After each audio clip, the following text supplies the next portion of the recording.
Otra de las cuestiones también interesantes de reformas, ¿no? En el plano de la educación fue la cuestión de la creación de escuelas técnicas.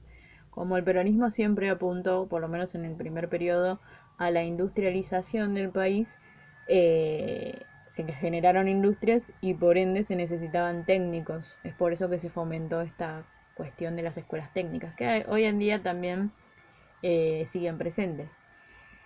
Y bueno, también se fomentó, por ejemplo, las medidas sanitarias, la vacunación, el calendario de vacunación, que actualmente también se amplió, obviamente, pero sigue trabajándose, vieron, con los chicos, etcétera.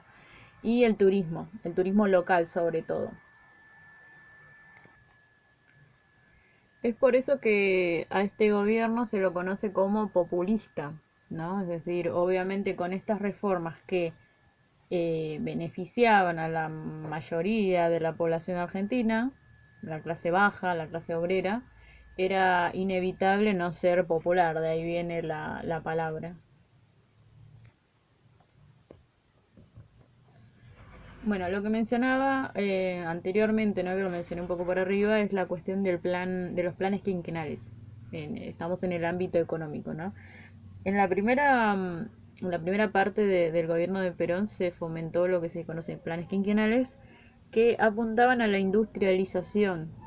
Recordemos que Argentina siempre fue, como se dice generalmente, el campo del mundo.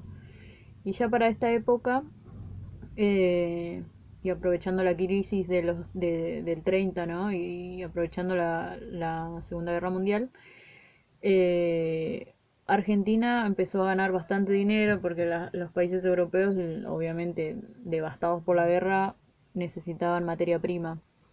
Entonces obviamente compraban al campo argentino, por lo cual, insisto, el gobierno llenó las arcas, etcétera, y pudo invertir. Y a ellos, a nosotros, mejor dicho, al país en esa época, le convenía industrializar, porque si no, seguiría dependiendo de productos extranjeros. Es decir, imagínense que Argentina le da la materia prima, le da el algodón a una empresa europea para que esa misma empresa europea la venda acá y más caro. No era conveniente. Por lo tanto, la industrialización era uno de los primeros problemas en la lista del peronismo. Se creó el IAPI, que sería el Instituto Argentino para la Promoción del Intercambio, que lo que hacía era comprar, o sea, el Estado, ¿no? Compraba las cosechas acá en el país y las revendía en el exterior. Pero como las compraba barato, de alguna forma esto desalentó ¿cómo decirlo? La producción agrícola, porque obviamente también más allá de que el campo generalmente está formado por grandes, ¿cómo decirlo? Terratenientes, ¿no? Esas personas que tienen hectáreas y hectáreas de producción. Más allá de esta cuestión, obviamente no van a invertir estas personas si se le paga menos. Y ellos preferían, obviamente, vender directamente al extranjero porque era más caro. Y esto era algo que YAPI regulaba. Lo que se intentó fomentar entonces es lo que se conoce como nacionalismo económico, es decir, se defiende lo nacional, las empresas nacionales. Sin embargo, a medida que en la segunda etapa de lo que fue el gobierno de Perón, se genera el segundo plan quinquenal que va a hacer en cierto sentido las cosas al revés.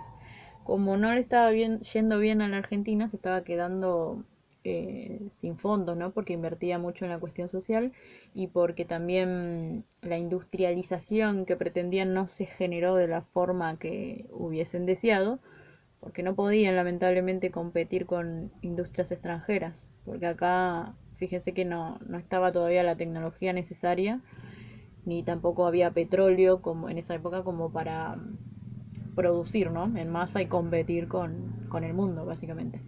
Por eso nace el segundo plan quinquenal que se enfocó en el campo. Es decir, se fomentó, se dio créditos ¿cómo decirlo? Para comprar tecnología, si se quiere, para las cosechas.